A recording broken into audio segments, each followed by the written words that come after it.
Good morning, everybody. Welcome to this week's assembly. Hope you had a lovely weekend and that you've had a good start to your week. So it's now the week before we all come back to school, which is really exciting, isn't it? I know lots of you have really enjoyed the online learning. It's not quite the same as being in the classroom, is it? And being back with your teachers, and we can't wait to see you all again here. Now, today we are thinking about how Jesus cares for others. And we're thinking about some of the miracles that have taken place with Jesus. Now, today we're going to think about when Jesus was able to walk on water. So he had been with his disciples and he had sent his disciples off in a boat while he had finished doing something on the land. And later that night, he had decided to go out to the boat and he'd walked on the water to get to the boat. Now, his disciples had woken up and seen him doing this, and at first thought that it was a ghost. And they were really, really scared about it, but then realized that it was Jesus doing it. And then Peter, one of the disciples, said to Jesus that he was really, really worried and he didn't know who it was. And Jesus said, "Come here, come to me."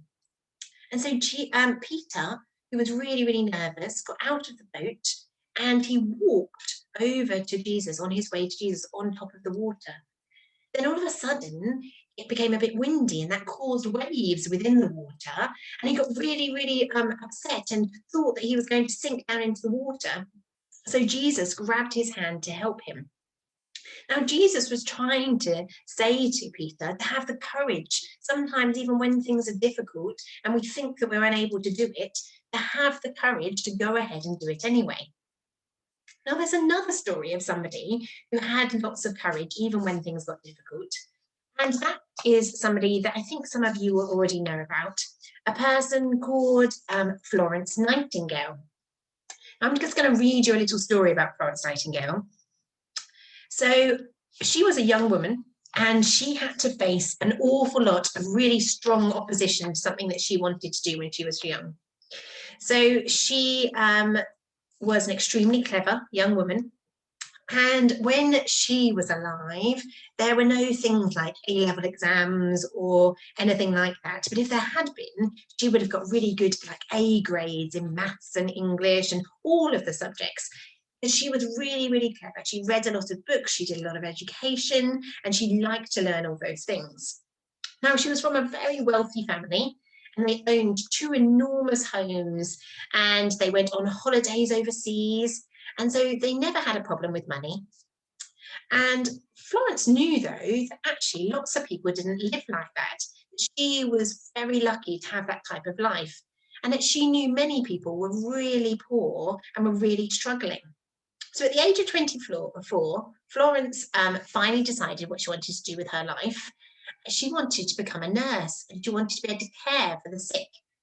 And she thought that nursing was going to be a really worthwhile career and something that she could be really good at. Now, there was a problem with Florence's plan, though. Her parents were horrified. Now, if you think today, if you told your parents that you wanted to be a nurse or a doctor, I imagine that they would be really, really pleased, especially at this time when we've really seen how much our nurses and doctors and everybody in the NHS means to us. But Florence's parents weren't happy. They were really, really horrified. In fact, her mother was so ashamed of her wanting to do something she thought was dirty and not meant for people of her status in society. So she got really, really cross with her. And it was really hard for Florence to be able to stick to her plan of becoming a nurse. But she really felt that God wanted her to be a nurse and to care for the sick. And although Florence's mum put lots and lots of pressure on her to get married instead of becoming a nurse, they even stopped speaking to her. So her mum and her sister both stopped speaking to her. And however, against all of the odds, and even though her parents were cross with her and ashamed of her, her sister wasn't talking to her, she did carry on with her dream. And she did become a nurse. And then she became a matron in a London hospital. And she was very good at her job.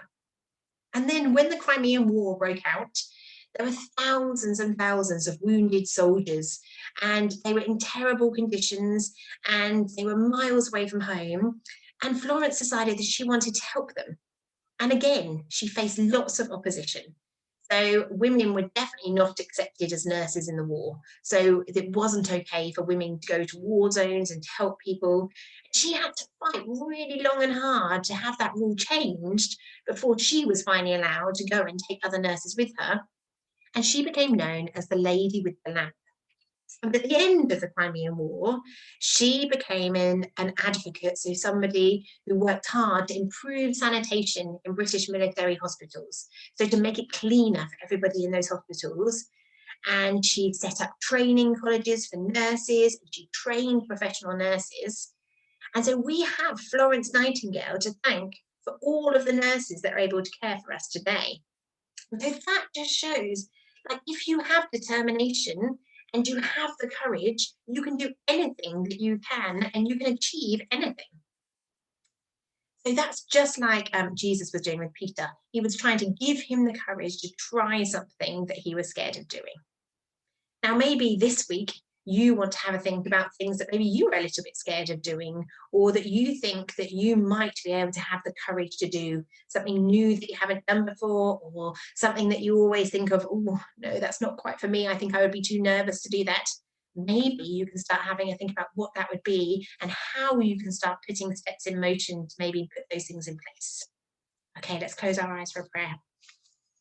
Dear God, we thank you for the life of Florence Nightingale, and we thank you for her courage and her perseverance in fighting for what she knew to be right and to be good. Please give us the courage to do what is right and good. Amen. And I hope you all have a fantastic rest of your week. And the next time I do an assembly with you, you will be watching it from within school. So that'd be really exciting. So have a lovely rest of your week, and I will see you next week.